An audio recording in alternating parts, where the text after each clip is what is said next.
Hi friends, welcome to Sikdar's academy. Sikdar's একাডেমিতে সবাইকে স্বাগত। পুরনো শিক্ষকদের টেট পাস করতে হবে কিনা সেই বিষয়ে কিন্তু স্পষ্ট জবাব পাওয়া গেল। কেন্দ্রের যে সরকার সেখান থেকে কিন্তু স্পষ্ট জবাব পাওয়া গেছে। লোকসভায় কেন্দ্র সরকার স্পষ্ট উত্তর দিয়েছে যে এই যে পুরনো শিক্ষকদের কি টেট পাস করতে হবে কিনা, বিস্তারিত এই ভিডিওতে আমরা জানব।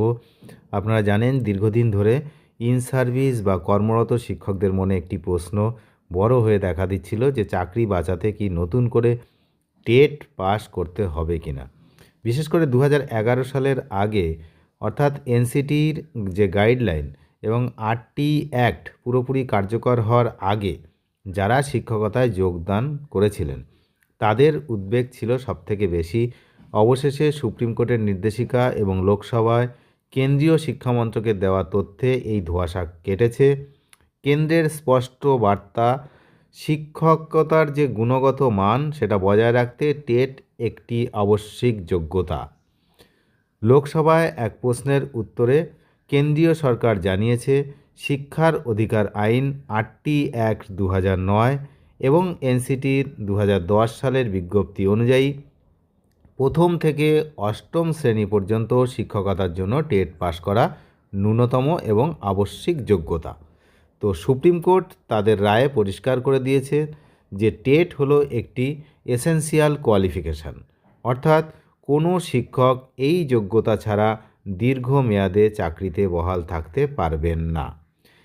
তিনি নিয়োগের সময় টেট পাস করে থাকুন বা নাই থাকুন।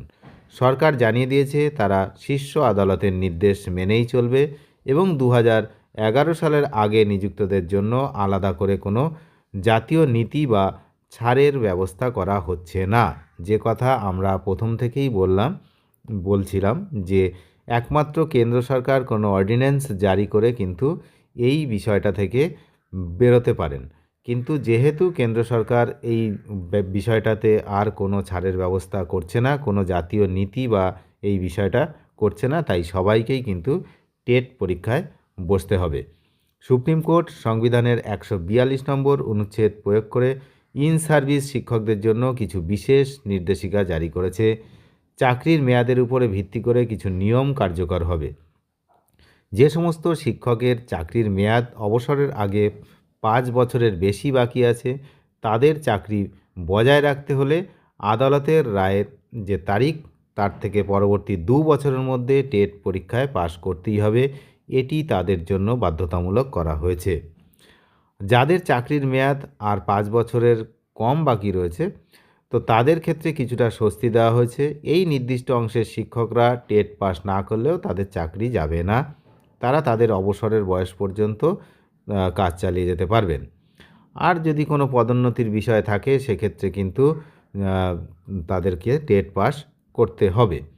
চাকরির মেয়াদ 5 বছরের কম বা বেশি যাই হোক না কেন, টেট পাস না করলে কোনো ইন সার্ভিস শিক্ষক পদোন্নতি পাবেন না।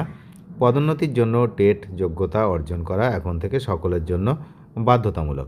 সবচেয়ে গুরুত্বপূর্ণ বিষয় যে কেন্দ্রীয় সরকারের কাছে সবাই ভরসা করেছিলেন, কিন্তু কেন্দ্রীয় সরকার স্পষ্ট জানিয়ে দিয়েছে আদালতের এই রায়ের বাইরে গিয়ে নতুন কোনো নিয়ম তৈরি করা হবে না।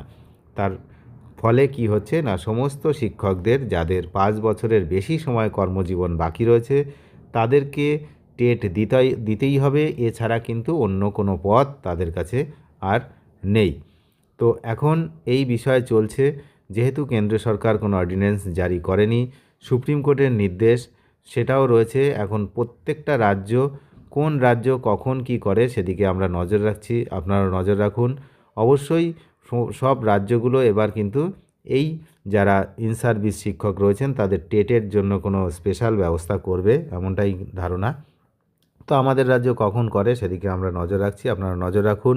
চ্যানেলে নতুন হলে নিয়মিত আপডেট পেতে অবশ্যই চ্যানেলটিকে সাবস্ক্রাইব করে সঙ্গে থাকবেন। ধন্যবাদ।